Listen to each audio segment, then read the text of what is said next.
Votre émission Polygone est réalisée avec le soutien du cabinet d'avocats Alte Keller Sarreguemines.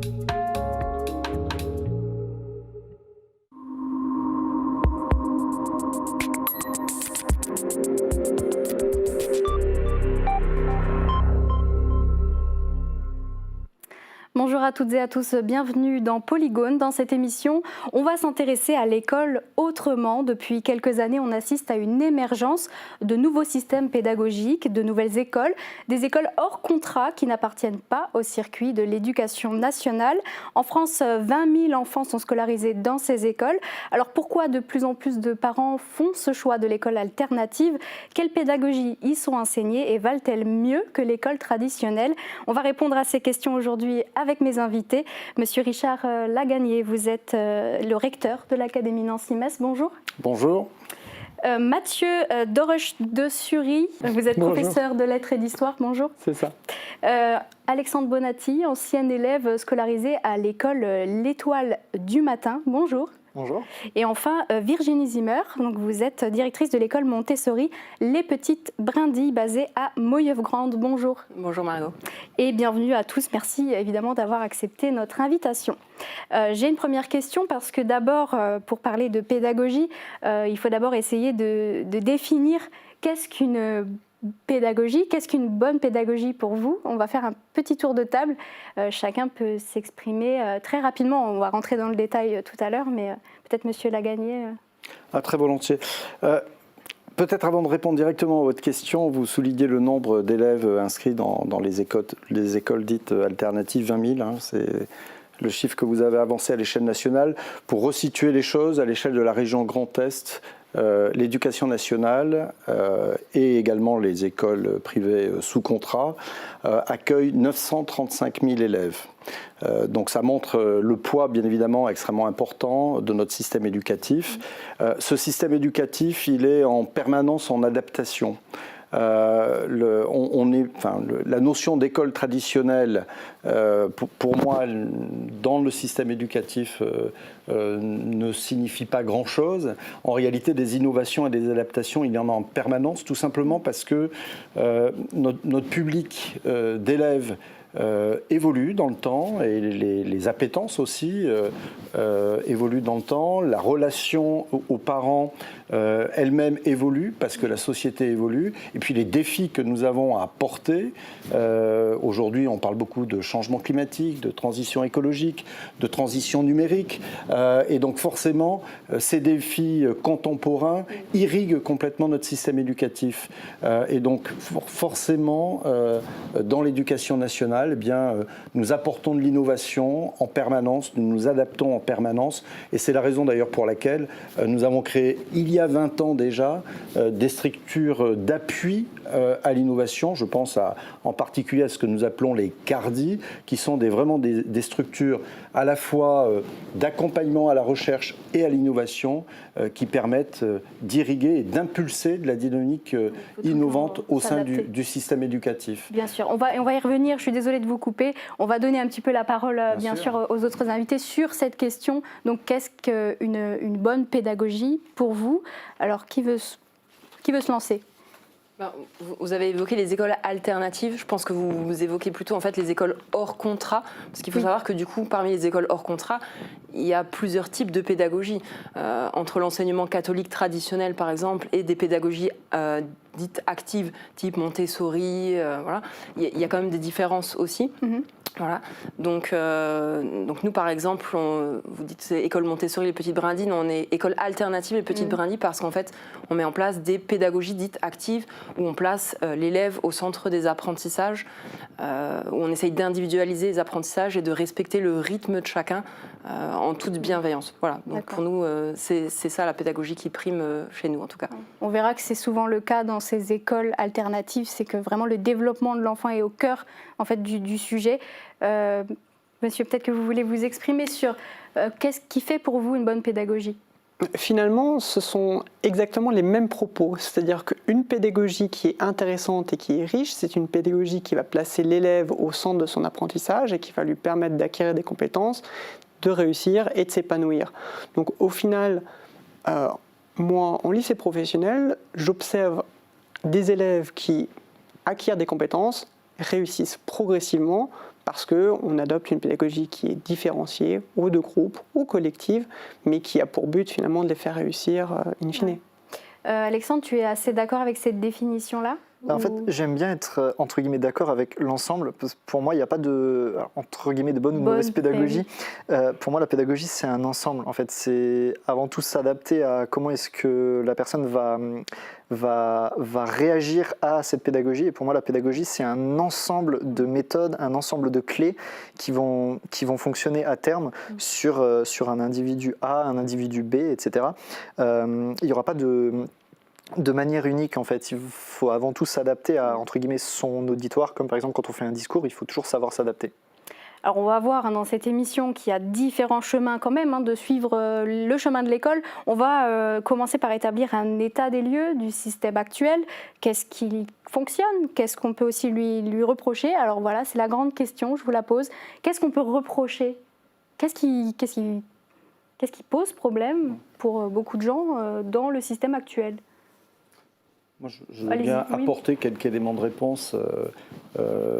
Forcément, d'abord, il y a un premier gros sujet que nous essayons de porter, mais collectivement, quelles que soient d'ailleurs, je crois, les modalités opératoires en termes d'accompagnement des élèves, c'est le sujet de l'égalité des chances. Aujourd'hui, en tout cas, l'école de la République est engagée à travers un certain nombre de dispositifs, et puis bien évidemment ça varie selon les territoires, parce que la question de l'égalité des chances, que l'on soit en quartier prioritaire de la ville ou en zone rurale, ça ne renvoie pas tout à fait aux mêmes problématiques. Donc ça, c'est un vrai sujet sur lequel nous avons encore à progresser, et nous nous y employons au quotidien, et les équipes éducatives s'y emploient au quotidien. Donc ça, c'est un vrai premier sujet. Le deuxième sujet sur lequel nous travaillons, c'est faire en sorte que la démarche évaluative serve justement à s'engager davantage dans une démarche de différenciation au niveau des apprentissages. Ça rejoint le sujet qu'on a évoqué précédemment, et il faut aller sans doute encore plus loin en matière de différenciation dans le parcours des élèves.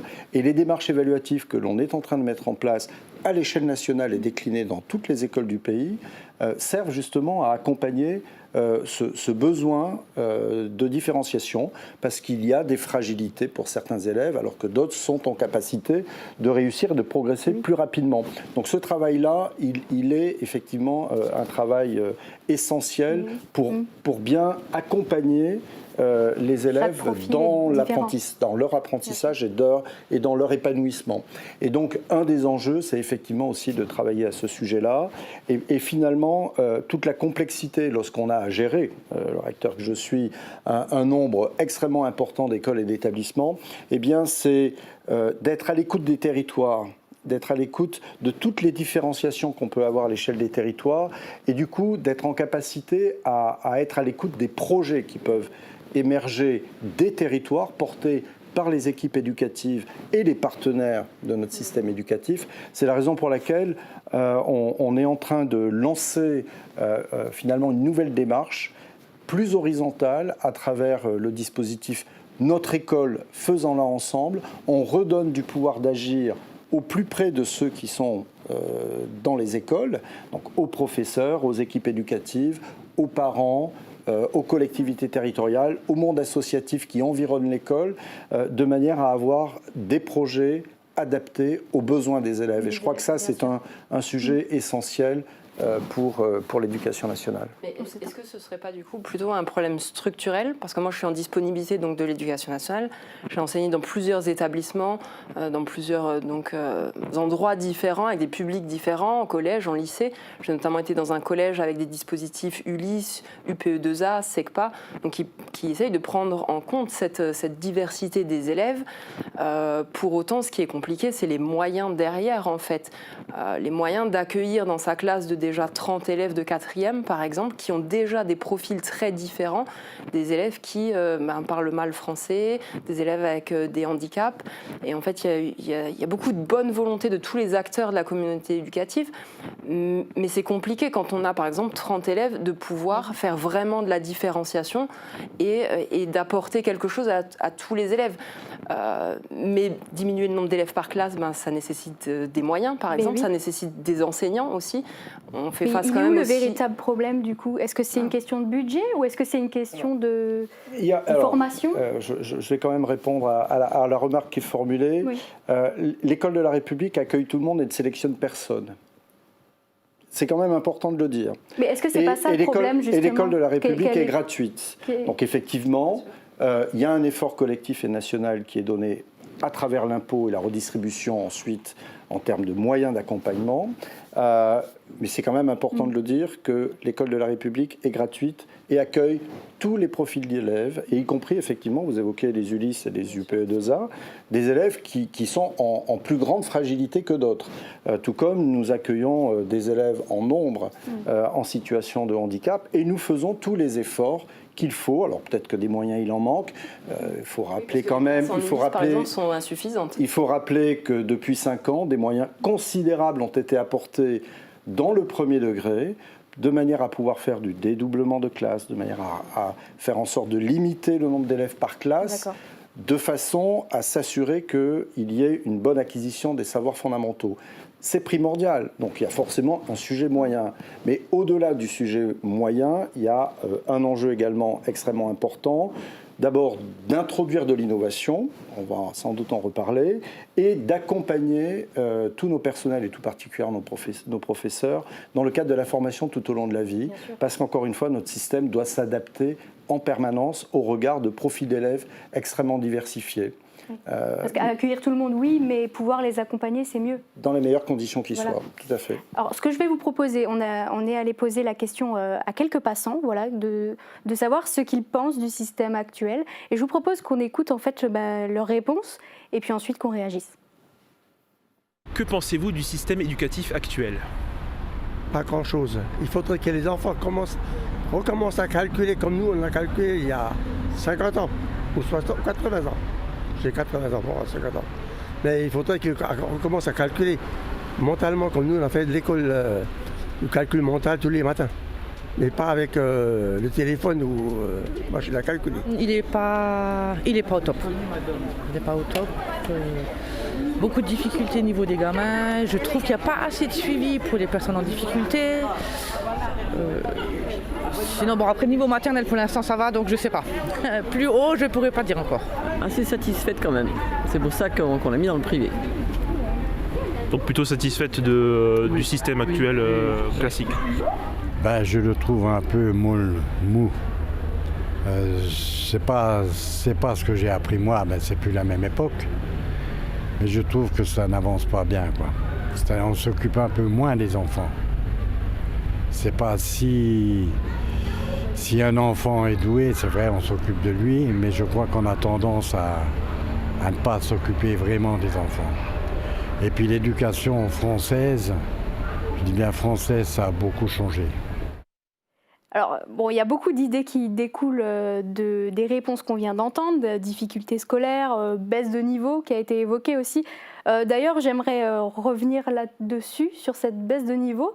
Il y a des chiffres qui existent. Comment on explique que les élèves d'aujourd'hui soient, entre guillemets, moins bons que ceux d'il y a 20-30 ans? Alors, si je peux apporter un petit correctif quand même sur la baisse de niveau, il se trouve qu'il y a 2 jours, il y a un bilan national qui a été donné dans le cadre de la grande campagne annuelle de tests d'évaluation pour les niveaux charnières, CP, CE1 et 6e. Le constat qui est fait, compte tenu de l'investissement dans le premier degré depuis 5 ans, compte tenu de la politique sur le dédoublement des classes ou la limitation du nombre d'élèves, compte tenu du travail de formation continue des personnels, on a travaillé en constellation au regard justement des besoins observés via les tests d'évaluation. Le constat qui est fait sur le premier degré, ce qui n'est pas le cas encore au collège, c'est une progression à la hausse des résultats, que ce soit en mathématiques ou en français. Comment ça remonte? Donc, sur le premier degré, les premiers efforts qui ont été faits depuis ces dernières années sont en train de porter leurs fruits. Sur le collège, on a encore beaucoup de travail à faire. Beaucoup de travail à faire, et c'est là où on rejoint le sujet qu'on évoquait tout à l'heure sur la différenciation, et tout particulièrement en 6e, qui est également un niveau absolument charnière, où il faut davantage travailler par petits groupes de niveau, de manière à faire progresser effectivement et porter des attentions singulières aux élèves, en mathématiques par exemple. Donc ce sont des choses sur lesquelles nous allons travailler en 6e tout particulièrement, mais le niveau collège est un niveau sur lequel il y a très clairement des efforts à Juste faire. par rapport au lycée, peut-être que M. Deroche-de-Sury peut s'exprimer. Quel est votre ressenti à vous? Est-ce que les élèves... Alors, travailler avec un grand groupe d'élèves, c'est tout à fait faisable. C'est simplement une autre réflexion à avoir sur l'enseignement qu'on doit finalement réaliser. Travailler avec 30 élèves, c'est réalisable, mais ça signifie qu'on doit réfléchir différemment à la manière au résultat qu'on souhaite aboutir. Travailler avec des groupes, avec 5 groupes de 6 élèves, c'est tout à fait faisable. Mais ça signifie que les tâches qui vont être données doivent être différentes. Ça veut dire que dans la salle, il y aura du bruit. Ça veut aussi dire que finalement, on va choisir de faire réfléchir les élèves par eux-mêmes. Ce sont des pédagogies qui sont autres. Au lycée, oui, on a des élèves qui peuvent être en difficulté. Mais lorsqu'on essaie de les faire travailler en groupe ou en îlot, on s'aperçoit que les plus forts vont donner un coup de main naturellement à ceux qui sont plus en difficulté. Est-ce que c'est toujours le cas? Il peut y avoir des limites. Est-ce que la volonté existe et est-ce qu'elle est là? Oui. Mais ce qui est aussi intéressant, c'est que lorsqu'on voit les innovations qui sont réalisées dans des établissements dans le secteur, on se rend compte que finalement, elles réussissent à chaque fois. Monsieur le recteur évoquait la Cardiff juste avant. Les projets qui sont menés vont vraiment mettre en avant des élèves. L'UP2A, donc au lycée Blaise Pascal à Forbach, a réalisé un audio guide avec des élèves primo-arrivants. Et ça, c'est une réussite. C'est une réussite concrète, avec des élèves qui sont en véritable difficulté dans l'apprentissage du français. À Beach, on accueille aussi des élèves qui sont nouvellement primo-arrivants, et on les intègre progressivement à nos cours. J'aimerais qu'on parle d'un petit peu de toi, Alexandre Bonatti. Tu es là en tant qu'ancienne élève de l'école L'Étoile du Matin, qui est une école assez unique. Alors, est-ce que tu peux nous expliquer ce qu'elle a de particulier? Et surtout, ce qui est intéressant dans ton parcours, c'est que tu as vécu 2 fois la transition entre cette école et une école classique. C'est ça. Alors... Je peux expliquer d'abord qu'est-ce que c'est que l'école. D'abord expliquer ce que c'est que cette école, voilà, qu'est-ce qui est enseigné là-bas en fait. Ok. Alors en fait, l'Étoile du Matin, c'est une école catholique, qui met l'accent sur une triple éducation. En fait, l'éducation de l'âme, de l'esprit et du corps. En fait, la particularité de cette école, c'est que les élèves sont avant tout pensionnaires. Donc il y a 3 à 4 fois plus de pensionnaires que d'externes. Donc c'est des élèves qui doivent vivre dans l'établissement, donc qui n'ont pas de contact avec leur famille régulièrement, mis à part le téléphone ou les lettres, parce qu'on écrit encore des lettres, ça nous fait travailler l'écriture à la main, comme pour les cours par exemple, on n'a pas d'accès aux ordinateurs ni à Internet par exemple. C'est un peu l'école à l'ancienne en fait. C'est exactement l'école à l'ancienne, telle que nos grands-parents ont pu la connaître, ou telle qu'on a pu la connaître dans La Guerre des boutons, par exemple. C'est pour ça que j'avais beaucoup aimé ce film, parce que ça me rappelait l'Étoile. Donc en fait, ce fonctionnement, en fait, c'est un fonctionnement d'éducation d'équilibre. C'est-à-dire, je vais vous donner l'exemple, je ne sais pas si vous voyez le logo Mercedes. C'est un cercle avec une triple branche. Et en fait, ce logo, il représente l'équilibre parfait. Donc si vous le posez sur un point, vous avez le logo, il reste debout. Et en fait, les 3 branches symbolisent donc l'éducation de l'âme, de l'esprit et du corps, parce que ou alors l'éducation de l'esprit, si vous voulez. En fait, vous avez tout ce qui est l'éducation de la morale, l'éducation intellectuelle et l'éducation du corps. En fait, c'est les 3 piliers principaux de l'être humain, c'est comme ça que nous, on voit la chose. Et dans la vie, tout est toujours question d'équilibre, en fait. Quand vous avez un plus quelque part, vous avez un moins quelque part, etc., etc. Et donc, le but de cette école, c'est vraiment de former les futurs citoyens de demain en apposant une équilibre la plus parfaite possible, même si la perfection n'existe nulle part. Le but, c'est vraiment de créer de l'équilibre afin d'avoir des citoyens futurs équilibrés, en fait. Et comment tu as vécu? Donc, tu as fait une première transition à l'école primaire, où tu es arrivé à cette école-là en CM2, et puis ensuite, arrivé au lycée, tu es reparti dans un lycée classique. Oui, comment tu as vécu ces transitions? Alors, la première était très difficile, on va dire, moralement parlant, et la deuxième transition était très difficile intellectuellement parlant. Je ne suis pas en train de dénigrer l'éducation nationale, mais c'est vrai que... Pourquoi, en fait? Qu'est-ce qui a été le plus difficile? En fait, j'ai eu la chance, quand je suis arrivé en primaire, donc en CM2 à l'Étoile du Matin, j'ai eu la chance, en fait, c'est un ami de mes parents qui était professeur. En fait, il s'est avéré être le mari de ma marraine, donc je le connaissais depuis tout petit, donc la transition était plus simple. Au niveau éducationnel, c'était assez simple, parce que c'est vrai que j'ai encore connu, entre guillemets, enfin je dis entre guillemets parce que je n'ai que 23 ans, donc j'ai connu l'ancienne... j'ai connu le primaire tel qu'il était il y a 10 ans, et donc c'était très très proche de ce qu'on enseignait à l'Étoile du Matin en primaire. L'accès religieux en plus, bien sûr. Et quand je suis passé de la seconde, parce que j'ai quitté l'Étoile en seconde, et que je suis arrivé en première au lycée Jean de Pange, du coup, la transition a été un petit peu compliquée, parce que du coup, j'arrivais sur l'année du bac de français, et c'était très compliqué, parce que je ne me sentais pas vraiment à ma place, en fait. Il y avait énormément de choses qui me manquaient, en fait. J'avais pas l'habitude, du coup, de rester que quelques heures à l'école, et pas vraiment d'accompagnement intellectuel, parce qu'à l'Étoile, en fait, on avait les profs qui étaient sur place. Donc, comme on avait 4 heures d'études par jour, en plus de nos 6 et 7 heures de cours, on avait en fait un accompagnement avec les professeurs qui surveillaient nos temps d'études, et on pouvait leur poser des questions. Là, une fois qu'on arrivait à la maison, on était... Un peu plus livré à toi-même. On était exactement lâché. Voilà, un peu plus de pression aussi par rapport aux beaucoup résultats, plus de pression, ouais. Beaucoup plus de pression, et ce qui m'a fait très très peur, en fait, c'est du coup cette année de bac de français.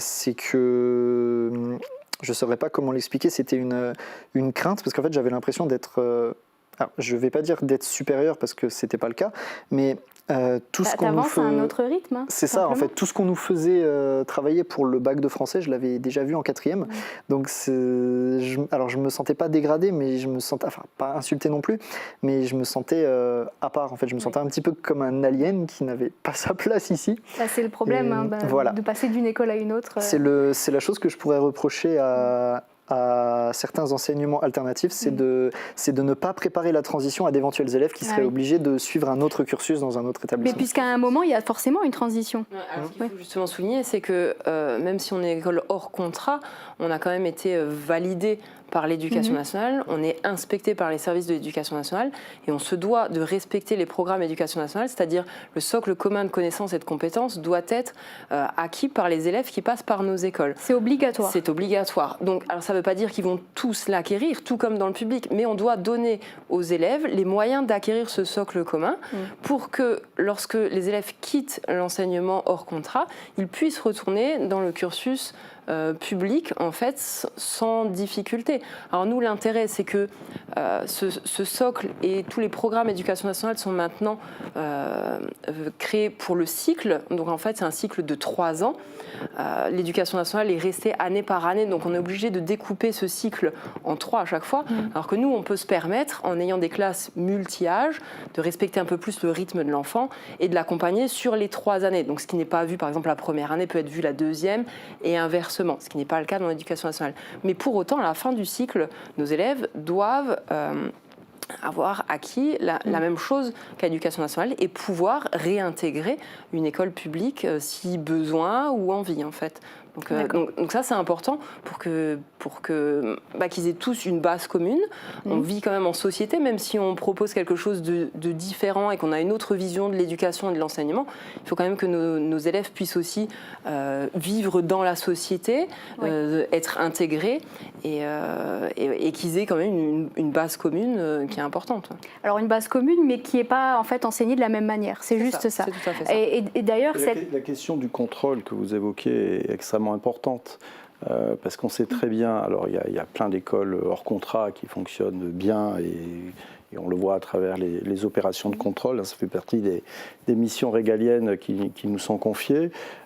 Il y a aussi parfois quelques écoles dites alternatives qui s'engagent sur des dérives sectaires. Donc il faut être en capacité forcément à détecter des écoles problématiques de manière à engager des procédures de fermeture. Parce que, ou alors d'autres où les enfants sont un peu livrés à eux-mêmes. Exactement. Et donc on a ce devoir bien évidemment de contrôler. Mais comme on fait des opérations de contrôle, y compris d'inspection dans les établissements publics, c'est pas spécifique aux écoles hors contrat, de manière à protéger tout simplement les droits de l'enfance.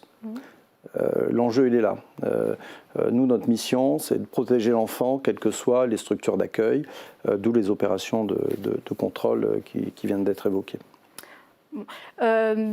En tout cas, c'est vrai qu'il y a énormément de progrès qui sont faits pour justement rendre le système qui soit le meilleur possible pour l'enfant. Mais il y a encore des parents qui sont pas satisfaits, qui décident de se retirer de ce système classique et qui vont du coup scolariser leurs enfants dans des écoles comme la vôtre, Virginie Zimmer, qui est une école alors on parlait de Montessori, mais c'est une école alternative, donc c'est un peu une inspiration de plein de méthodes différentes, j'imagine.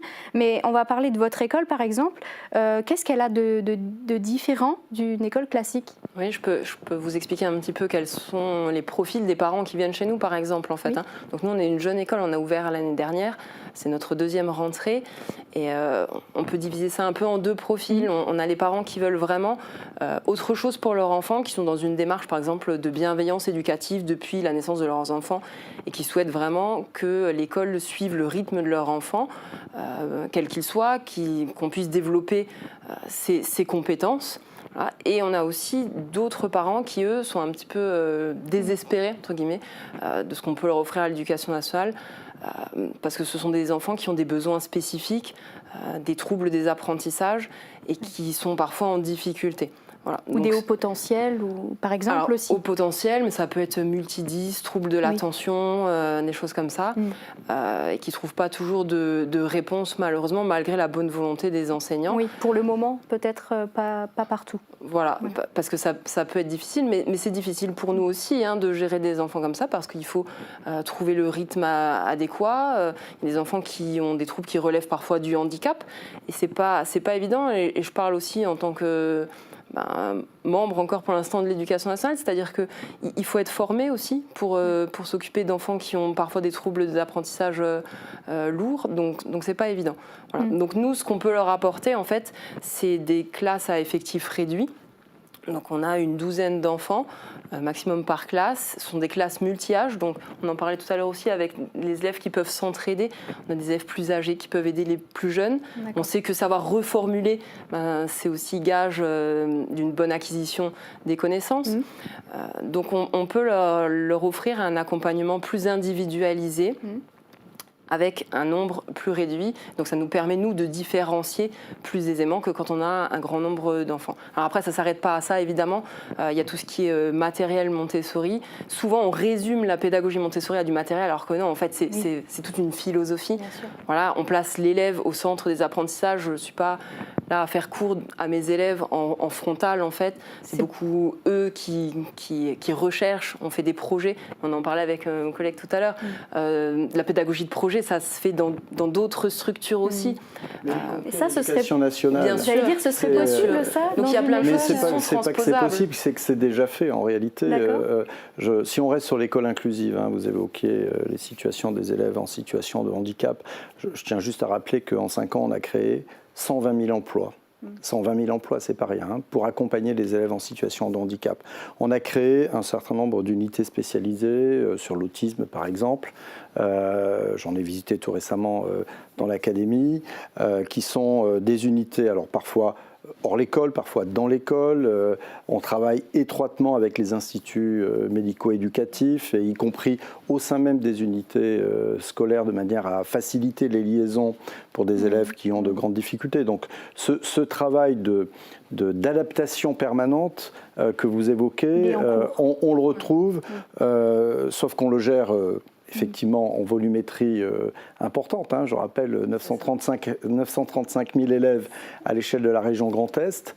Et donc ça suppose effectivement une force d'action extrêmement puissante, d'où les recrutements que nous avons opérés et les modalités d'organisation et d'accompagnement sur les questions de formation, parce que c'est essentiel. Hein. Mais ce qu'elle disait, Madame Zimmer, et qui est très intéressant, c'est pas tant l'accueil ou l'accompagnement, c'est plutôt la méthode de faire. C'est-à-dire on a cette idée de actif-passif. Donc c'est l'enfant qui est acteur de son propre apprentissage, oui, et c'est plus cette méthode bourrage de crâne où c'est l'adulte qui apprend. C'est ça. Alors mais ça ne marche plus comme ça dans l'éducation nationale. Ça ne marche plus comme ça. Alors moi j'étais à l'école il y a 10-15 ans. Pas toujours. ça dépend toujours de l'enseignant. Il y a autant de pédagogie que d'enseignants, je crois, en France. Et alors, ce que dit Monsieur le Recteur, c'est vrai en fait. Hein, dans l'éducation nationale, il y a plein de bonnes initiatives. Il y a plein d'enseignants qui font des choses formidables. Il y a des chefs d'établissement qui sont très dynamiques. Ça bouge. Le problème, c'est que c'est un paquebot. Et c'est long, en fait, de faire bouger un paquebot. Et en fait, quand on est parent, nos enfants, ils vont à l'école pendant 15-20 ans. Et en fait, c'est maintenant qu'il faut que ça bouge quand on est parent. On a envie que ça bouge tout de suite. Et l'éducation nationale, ça bouge, mais sur du plus long terme, en fait. C'est la raison pour laquelle on a lancé le dispositif Notre école, faisons-le ensemble, de manière à ce que ça bouge maintenant. Et de manière à redonner du pouvoir d'agir à nos professeurs, à nos directeurs d'école, à nos chefs d'établissement, enfin à tous les collectifs en proximité, de manière précisément à proposer des projets éducatifs réellement adaptés aux besoins des élèves. C'est vrai que quand on voit l'ampleur du système éducatif, on s'y attend à ce que ça prenne du temps au final. Et puis, il ne faut pas oublier que je crois que c'est le premier budget de l'État, l'éducation. Oui, tout à fait. Donc, on y prête quand même beaucoup attention. C'est juste que forcément, ça prend du temps de bouger des choses qui existent depuis la nuit des temps. Mais je suis pas bon. Oui. Juste, en termes d'exemples de projets où chaque élève a finalement un tuteur, moi je l'ai fait avec mes terminales. C'est-à-dire que mes terminales ont fait des séances avec des élèves de 3e. Et finalement, chaque élève de 3e avait un élève de terminale tuteur. Et ça ne coûte rien. Ça demande une organisation, ça demande de la flexibilité et ça demande un soutien de la part des directions des établissements. Ce que les établissements font.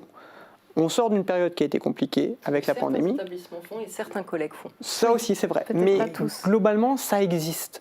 Et c'est ça qui est bien. Sur un investissement des collègues qui décident de s'investir dans une nouvelle réflexion, ma collègue en allemand travaille par les jeux. Elle est partie voir à l'étranger comment ça se passait, parce qu'on organise des mobilités pour les personnels, mais aussi pour les élèves. Et finalement, c'est revenir avec quelque chose de nouveau. Désormais, elle enseigne par les jeux en langue entre la 3e et la terminale dans la plupart de ses séances. Et finalement, c'est ça la flexibilité de notre système. C'est-à-dire qu'on est capable d'innover aussi au quotidien. On vous laisse faire, en tout cas, on vous laisse le faire. Mais il faut encore que ça parte d'une démarche personnelle. Malheureusement, tous les professeurs n'ont pas envie de le faire. Et ça soulève une question qui est aussi l'intérêt pour la profession, qui, à mon sens, a bien baissé. Je veux dire, moi, j'ai des petites sœurs qui sont scolarisées et elles me disent, le prof, on dirait qu'il n'a pas envie d'être là, il est blasé. Est-ce que ça, c'est un vrai problème aussi? Comment on peut redonner l'envie de la profession? C'est un métier qui attire moins qu'avant et qui est moins valorisé. C'est-à-dire qu'il y a une cinquantaine d'années, il y avait l'instituteur, le maire, le notaire. Voilà. Maintenant, le professeur, à part en période de confinement où on loue les mérites de l'enseignant qui est capable de supporter sa progéniture, on est souvent très mal vu et je crois qu'il y a un gros travail de fond à faire sur l'image de l'enseignant. Oui, là je rejoins pleinement. Il y a un lien de confiance, mais de façon globale, entre les écoles et les familles qui s'est distendue et qu'il y a nécessité à reconstruire. les concertations qu'on lance en ce moment, ça sert aussi à ça, à recréer du lien et à redonner du sens au projet éducatif de manière à ce qu'il soit complètement partagé à la fois par celles et ceux qui font l'école au sein de l'école, mais également les parents qui doivent aussi s'inscrire dans une démarche de coéducation et qui ne sont pas en dehors de l'école, qui sont partenaires de l'école. Et ce lien-là, effectivement, il s'est distendu et ça renvoie ensuite à des questions d'image sur la profession, alors que c'est un magnifique métier parce que c'est un métier qui accompagne le développement de l'enfant, qui conduit l'enfant vers plus d'autonomie et en réalité une émancipation, qui accompagne l'enfant aussi vers des choix professionnels par rapport aux enjeux de l'orientation. Donc c'est un métier absolument essentiel dans la vie de la nation et il y a ce lien de confiance qui doit être travaillé. Il paraît que quand on ouvre une école, on ferme une prison. Oui, alors ça c'est du slogan. Hein, mais, Bon, c'est... Non, mais ça va dans le sens de ce que vous disiez, que c'est important d'accompagner les enfants, en fait. Plus leur éducation va être de qualité, mieux ils vont s'en sortir dans la vie, forcément. Oui, c'est l'école qui veut dire on y reste combien de temps? On y reste 15 ans à l'école. C'est une énorme partie de notre vie et ça va. Et on en parlait tout à l'heure avant l'émission avec toi, Alexandre, le fait que les professeurs ont un impact mais énorme sur l'enfant. Toi, tu as choisi ton cursus post-bac en fonction d'une professeure qui t'a donné l'envie. Non, c'est pas exactement ça. J'ai mal compris. Non, en fait, ma profession n'a pas été choisie grâce à un professeur, mais ça s'emboîte un petit peu. C'est-à-dire que moi, je suis passionné d'histoire, et cette passion, en fait, au début, je détestais l'histoire. Et quand j'étais à l'école du matin, j'ai connu un professeur qui était absolument humainement incroyable. C'était un homme qui était passionné par la vie, l'homme, et son histoire, en fait. Et j'oublierai jamais, quand il venait en cours, il venait comme un élève, en fait. Il avait son petit cahier qu'il avait écrit lui-même à la main. Il l'ouvrait, il disait « Ok, aujourd'hui, on est tel jour, d'accord, je vais faire ça. » Il fermait son cahier et il nous racontait une histoire. Alors, passionné, quoi. Il était passionné, il faisait son cours de tête. Bon, après, c'est sûr que nous, on devait écrire, donc ça nous arrivait quand on avait 2 heures, on pouvait écrire jusqu'à 4 pages. Mais on avait l'impression d'être le propre écrivain de notre cours. En fait, la façon que lui le racontait, comme s'il nous racontait une histoire, et nous, on était comme les scribes au temps de l'Égypte antique, on était passionnés, on écoutait et on retranscrivait avec nos mots en soi. Et ça, c'est un petit peu comme ça qu'on voit, je crois, la prise de notes en université, etc., parce qu'il n'y a pas de cours dictés. Là, il ne dictait pas son cours, en fait. Il racontait son cours et ça nous entraînait à choisir exactement ce qu'on voulait retenir et comment est-ce qu'on voulait le retenir. Oui. Donc forcément, ça aide. Enfin, je veux dire, je ne sais pas si vous voulez réagir parce que vous êtes aussi prof d'histoire. Oui, c'est vrai. Est-ce que c'est quelque chose qui vous parle? Alors, oui, des enseignants qui ont été passionnés, j'ai eu la chance d'en connaître, d'en rencontrer encore aujourd'hui, mais cette fois non plus en tant qu'élève, mais en tant que collègue.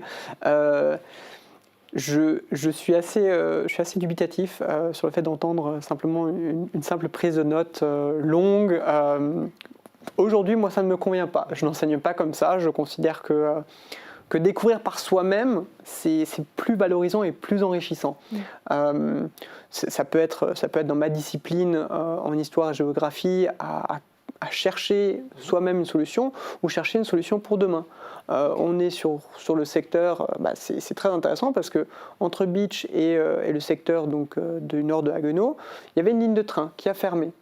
Moi, avec mes élèves, j'apprécie chaque année essayer de réfléchir sur est-ce qu'un projet citoyen où on peut travailler sur la réouverture d'une ligne de train, comment ça peut fonctionner? Qu'est-ce qui serait innovant pour le futur citoyen que mes élèves sont pour demain? Qu'est-ce qu'ils peuvent apporter? Et finalement, c'est eux qui doivent comprendre, chercher, innover par eux-mêmes pour demain. Okay. Il y a un sujet qui était... Pardon. Non, je veux rebondir sur ce que disait Alexandre par rapport à cette enseignante et ce qu'on disait aussi au début sur le fait qu'il y a une multitude de pédagogies et pas une... Voilà, nous, on essaie vraiment de placer l'élève au centre des apprentissages, du coup, ça rejoint ce que disait monsieur. Et pour autant, moi, j'avais une enseignante de latin au collège, je m'en souviendrai toute ma vie, et je suis devenue enseignante de lettres classiques pour ça. parce qu'elle nous racontait des choses. Elle avait l'air de savoir tellement de choses, elle nous racontait des histoires de mythologie et des fois de la transmission comme ça aussi verticale. C'est juste un cadeau en fait aussi qu'on fait et voilà, ça me fait des frissons même. C'est beau aussi en fait. Comme quoi. Donc comme quoi, il ne faut pas rester figé sur une chose, sur une pédagogie. C'est chouette de piocher aussi et on a tous ce souvenir d'un enseignant passionné qui nous... Voilà. La question du déclic, parce que c'est le sujet finalement qui est abordé. Là, c'est une rencontre avec un professeur, vous aussi.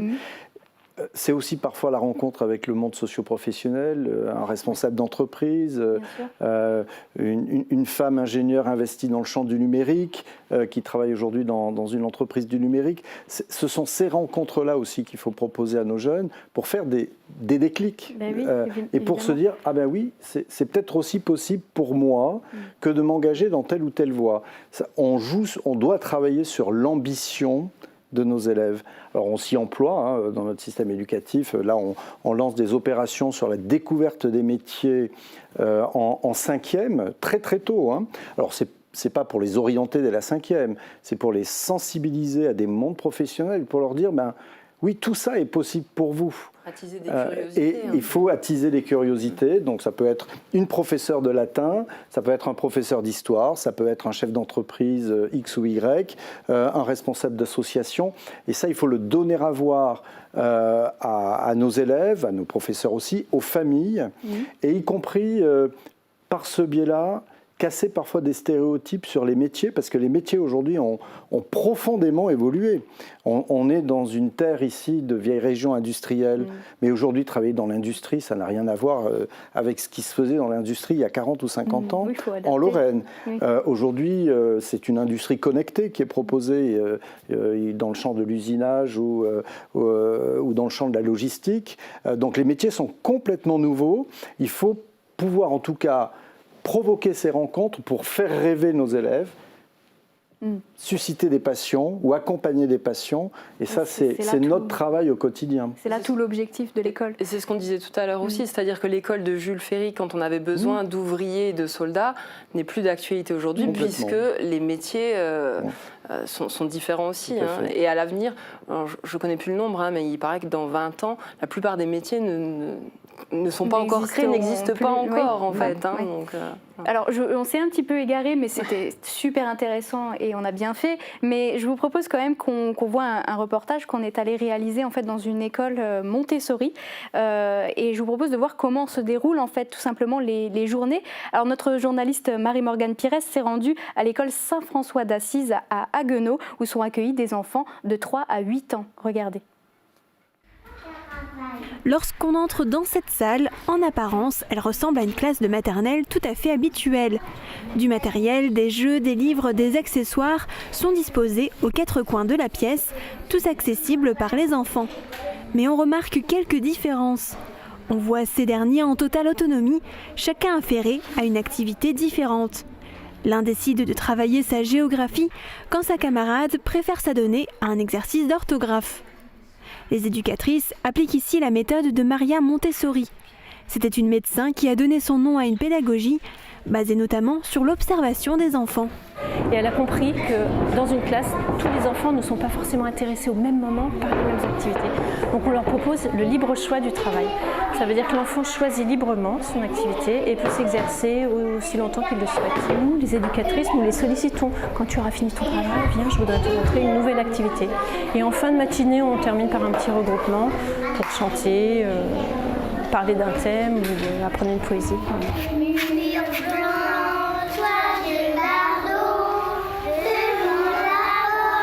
Les après-midi sont plus tournés vers les activités manuelles. On va faire du bricolage, de l'art plastique, de la cuisine, du jardinage. Voilà. Sachant qu'on sort en forêt toutes les semaines, ça c'est aussi un des piliers de la pédagogie et de notre école.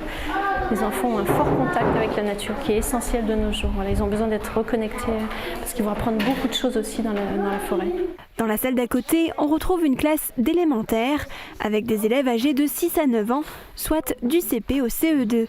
La pédagogie reste similaire, mais chaque enfant a cette fois un planning qui les aide à travailler en autonomie avec une liste de tâches à accomplir durant sa journée. Ce sont les compétences du socle commun. On respecte le programme de l'éducation nationale, mais on a plus de liberté pour y arriver. Et donc à côté, voilà, ils font de la lecture, de la grammaire, de l'orthographe, des dictées, de l'histoire géo. On apprend l'histoire en ordre chronologique, avec la géographie aussi très concrète, et beaucoup de sorties dans les musées ou dans les fermes, ou simplement découvrir la ville. Enfin, à l'âge de 6-9 ans, ils ont besoin de sortir aussi de leur classe. Cette école a été créée en 2015 à Haguenau pour proposer aux parents une alternative à l'éducation nationale. Après le CE2, les élèves peuvent rejoindre le circuit classique. Alors donc on l'a vu, donc ça c'était une école Montessori. Alors depuis le début je parle de pédagogie nouvelle, mais en fait c'est une pédagogie qui n'est pas du tout nouvelle. Hein. Maria Montessori, ça date de 1907 si je ne me trompe pas. Depuis tout ce temps, donc ça fait plus d'un siècle, pourquoi on n'a jamais vraiment essayé de fusionner les deux? Alors il n'y a pas une école Montessori. Hein. Oui. Il n'y a pas de label d'ailleurs Montessori. Donc il y a des Montessori, comme on vient de voir dans le reportage, où ma foi ça a l'air de plutôt bien fonctionner et plutôt dans le respect de ce qui a été construit historiquement. Et puis il y a des écoles dites Montessori où en réalité il y a des pratiques pédagogiques qui ne sont pas très bien adaptées. Je pense que c'est quand même important de le dire parce qu'il faut avoir de la vigilance lorsqu'on inscrit son enfant dans une école. C'est important sur la qualité des sur enseignants. La qualité des enseignements, quels sont exactement. leur cursus, leur CV. Mais c'est pas réglementé, c'est-à-dire qu'il n'y a pas des formations Non, il n'y a type, aucune normalisation il n'y a pas de labellisation Montessori. Non, alors pour les enseignants dans les écoles hors contrat, il y a des conditions de diplôme, un niveau d'études, mais après la direction de l'école est libre de recruter qui souhaitent en fait. Voilà. Donc c'est pas forcément des gens qui ont une formation d'enseignant. C'est important de le souligner, hein, même si moi-même je suis dans l'alternative, parce que du coup il peut y avoir des qualités d'enseignement qui sont variables d'une école à l'autre, effectivement. Oui. Même si ça a été validé par l'éducation nationale pour l'ouverture, donc c'est-à-dire que les conditions de diplôme sont vérifiées. Hein, le directeur a forcément eu 5 ans d'expérience dans l'enseignement, etc. Mais il y a un peu de tout. En fait, on peut trouver des profils très variés. Oui. Donc, ça m'est arrivé dans mon poste précédent de recteur de fermer une école dite Montessori. Donc c'est pour ça que il est important d'être vigilant lorsqu'on inscrit son enfant dans une école. Vous vouliez réagir peut-être? Oui, parce que ce qui est intéressant, c'est qu'en tant que pédagogue, Maria Montessori, finalement, tous aujourd'hui peuvent aussi s'en inspirer.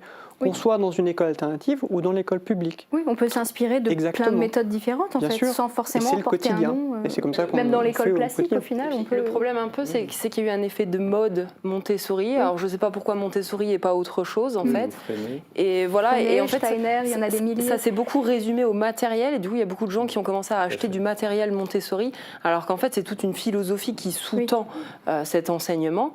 Et voilà pourquoi c'est pas freiné qui est devenu à la mode, par exemple. On ne sait pas. Là, vous voyez, dans le reportage, on voit que les 6-9 ans travaillent avec un plan de travail, en fait. C'est ce qu'on retrouve en pédagogie freinée. Donc il faut faire attention aussi, parce que c'est pas qu'un effet de mode. C'est-à-dire que si on inscrit son enfant dans une école où on veut des pédagogies alternatives ou Montessori, il faut qu'il y ait une équipe de qualité. Ça se résume pas que au matériel, etc. Oui, parce qu'en plus, souvent, c'est cher. Je veux dire, on paye pour ces écoles-là. Malheureusement, en fait, c'est forcément les familles qui financent le fonctionnement de l'école, en fait, puisqu'on ne reçoit pas de subvention. Donc oui, ce qui est un peu un frein à l'égalité des chances aussi, et c'est ce qui me dérange le plus. J'allais vous poser la question. C'est ce qui me dérange le plus dans ce cursus. Moi, je suis sortie du cursus classique parce que c'était pour des raisons notamment personnelles, parce que j'avais l'impression de ne plus pouvoir offrir suffisamment de choses à mes élèves, de ne pas pouvoir exploiter toutes mes capacités non plus. Et voilà, mais ça me gêne le principe d'école privée quand même, sur le principe, parce que je trouve ça beau de pouvoir offrir l'éducation à tout le monde et tout le monde devrait pouvoir accéder à la même chose. Ce qui serait magnifique, c'est de faire de l'alternative dans le public. Voilà. Oui, parce que là, forcément, ça creuse des fossés sociaux et c'est pas le but. Voilà. Donc nous, on a essayé de mettre des tarifs les plus bas possibles en se démenant pour essayer de toucher diverses catégories socio-professionnelles, parce que quand je vois des écoles à des montants exorbitants, et ben on touche qu'une certaine catégorie de la population qui en plus ne cherche pas forcément toujours la bienveillance pour son enfant, mais plutôt le fait que ça devienne l'élite, et ça va à l'encontre, à mon sens, de la pédagogie, des pédagogies alternatives. Voilà. Et il y a une question pardon, vous vouliez... Non, mais c'était juste pour dire que ce qu'on appelle l'école classique, encore une fois, n'est pas uniforme. Et il y a dans l'école de l'éducation nationale une diversité de pratiques pédagogiques, de l'innovation et donc des formes d'écoles alternatives, y compris dans l'éducation nationale. C'est important de le rappeler. Alors il y a la question de l'égalité des chances, mais ça soulève aussi le souci, je ne sais pas si c'en est un vraiment, mais de la poursuite des études. C'est-à-dire que maintenant, à un moment donné, il faudra quand même se rattacher à un cursus classique, histoire d'avoir un diplôme. Est-ce que maintenant, l'enfant qui a suivi une pédagogie alternative toute sa scolarité va pouvoir prétendre à un diplôme qui lui permettra d'avoir un travail, en fait ? Alors, il y a peu d'études sur le sujet. Forcément, ça n'intéresse pas grand monde et ça ne rapporte pas beaucoup d'argent. Mais c'est intéressant d'avoir des points de vue, comme par exemple Alexandre, des points de vue d'anciens élèves qui sont passés par le cursus alternatif, hors contrat, voir ce qu'ils deviennent après. Il y a un ouvrage qui sera sorti au moment de la diffusion de l'émission, donc avec des témoignages d'enfants qui étaient en école hors contrat. Et c'est pourquoi j'insistais aussi tout à l'heure sur le fait que c'est important que tous les enfants puissent avoir les moyens d'acquérir le socle commun de connaissances et de compétences pour pouvoir réintégrer le public et ensuite avoir aussi cette liberté de qu'est-ce que je veux faire plus tard, je veux préparer tel ou tel diplôme, ok, j'ai les clés en main. Et nous, on essaye, si possible, de leur donner des clés supplémentaires avec de l'autonomie, de la bienveillance, de la confiance en soi. Voilà. Alors au final, ce débat, ce que je peux en retenir, c'est qu'il soulève une question qui est bien plus grande que ça. C'est finalement qu'est-ce que le rôle de l'école ? À quoi ça sert l'école ? Est-ce que c'est juste transmettre des savoirs ? Est-ce que c'est permettre d'être un meilleur citoyen, de se développer personnellement, de pouvoir prétendre à un job qui sera bien payé ? Je ne sais pas. Qu'est-ce que vous en pensez, vous ? L'école de la République... elle est là effectivement pour former des futurs citoyens et proposer à travers des enseignements l'acquisition d'abord d'un certain nombre de valeurs socles de manière à assurer une cohésion du pays. Ça, c'est une première chose. Ensuite, forcément, il y a, dans le cadre de l'instruction, il y a un enjeu d'apprentissage de savoirs fondamentaux, parce qu'il est important pour nos futurs adultes qu'il y ait un certain nombre d'acquis de manière à bien maîtriser sa vie, être autonome dans le cadre de sa vie de citoyen. Et puis, il y a des apprentissages qui sont davantage orientés métier, que ce soit au niveau scolaire ou dans le cadre de la poursuite d'études dans le supérieur, de manière aussi à s'engager non seulement dans une démarche d'émancipation des élèves, de développement de l'esprit critique des élèves, mais aussi dans une perspective de recherche d'emploi. Et donc il y a un enjeu là d'adaptation de notre offre de formation, que ce soit dans le second degré ou dans l'enseignement supérieur, de manière à proposer une offre de formation adaptée aux besoins d'un marché de l'emploi qui évolue de façon extrêmement rapide au regard de l'évolution de notre société et du monde socio-économique qui nous entoure. Oui, c'est des objectifs multiples. Monsieur de Roche-de-Sury, peut-être que je vais vous donner la parole aussi en tant que professeur. Pour vous, quel est l'objectif, en fait, de la finalité de votre métier ? Finalement, alors, je m'inscris totalement dans ce que dit monsieur le recteur, pour la très simple raison que je considère qu'un élève qui obtient son baccalauréat, puisque je forme des élèves jusqu'au bac, devient un citoyen véritablement plein dans ses droits, mais surtout c'est un citoyen avec lequel je considère que je peux vivre. Il peut appartenir dans la même société que moi, il peut être mon futur voisin. Et je trouve que c'est finalement la meilleure réussite que de se dire, à l'obtention du diplôme, je l'ai formé, il a les compétences, il peut vivre en autonomie et il peut habiter à proximité, puisqu'on finalement vient tous du même territoire ici. Et je n'ai aucune honte à dire, j'ai travaillé à sa formation. Et l'avoir formé, l'avoir accompagné pour finalement dans ses démarches peut-être professionnelles aussi, et les accompagner dans des lieux de stage en France ou même à l'étranger, c'est une grande chance. Et c'est ce qui lui permet, lui, de commencer sa vie avec les meilleures cartes et d'être un vrai citoyen. Un citoyen, oui, mais un citoyen libre, lucide, éclairé et autonome. Oui, ça diffère quand même un petit peu les discours, puisque là, vous c'est plus centré sur le développement de la personne, et pas juste d'un citoyen et un travailleur. Que l'enfant puisse être heureux et développer vraiment ses propres compétences aussi, en fait. Voilà. Pas qu'il y ait de différence. Non, je pense que ça... L'épanouissement, on se rejoint pleinement. Les discours se rejoignent, c'est vrai, plus ou moins. Alors, au final, pour conclure cette émission, est-ce qu'on pourrait dire qu'un jour, on arrivera à fusionner et qu'on n'aura plus une école autrement, une école alternative et une école classique? Est-ce qu'on arrivera à intégrer ces méthodes-là dans l'éducation nationale et mettre tous les enfants sur un même niveau? Moi, je pense que la diversité est utile, et y compris au sein même de l'éducation nationale. On n'a pas à normaliser les pratiques pédagogiques, et d'ailleurs on dit souvent que le professeur est maître dans sa classe, et il a le pouvoir effectivement d'enseigner comme il l'entend et de mettre en œuvre des pratiques pédagogiques qu'il estime utiles au regard aussi des élèves qu'on lui confie. Donc, et même un même professeur, d'une année sur l'autre, va devoir aussi adapter ses pratiques parce que les élèves, d'une année sur l'autre, ne sont pas tout à fait les mêmes. Moi, je suis pour la diversité des pratiques pédagogiques et d'abord, bien entendu, au sein de l'éducation nationale.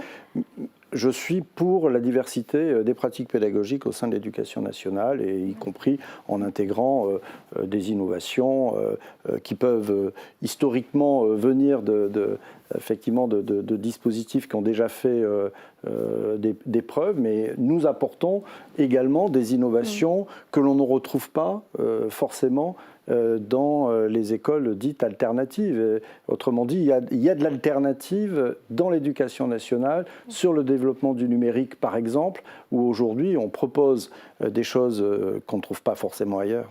Bon, au final, il y a du bon à prendre dans les deux. L'idée, c'est pas de taper sur les doigts de l'un et de l'autre. C'est plutôt d'essayer de trouver le meilleur modèle. Oui, que chacun puisse trouver quelque chose qui convienne à sa façon de voir l'enseignement, je pense, et notamment en tant que parent aussi, trouver quelque chose qui convienne à son enfant. Très bien. Écoutez, je pense qu'on va conclure sur cette parole. Donc voilà, pour citer le titre d'un livre que je vous conseille de lire sur ce sujet. Donc c'est un livre de Juliette Percher, « L'éducation n'est pas une science exacte ». Et je pense que ça résume bien notre débat du jour. En le lisant, j'ai compris qu'il n'existait pas de modèle miracle. C'est ce que Alexandre, tu disais tout à l'heure. Dans un monde qui se complexifie et dont les enjeux changent à la vitesse de la lumière, c'est ce que vous disiez, Monsieur Lagagné. Il est difficile de fabriquer l'école parfaite. Le débat d'aujourd'hui a en tout cas permis de comprendre qu'il existe des modèles qui font leurs preuves et que peut-être on arrivera un jour à créer une meilleure école pour nos enfants. Merci en tout cas à vous tous d'avoir participé à cette émission. Je vous offre le livre si vous voulez, quelqu'un est intéressé. Très intéressant, j'ai appris énormément de choses. Alexandre, il est tien. Voilà. Merci beaucoup. Et j'espère que tu le liras avec autant d'attention que moi. Merci à tous d'avoir regardé Polygone et à très vite.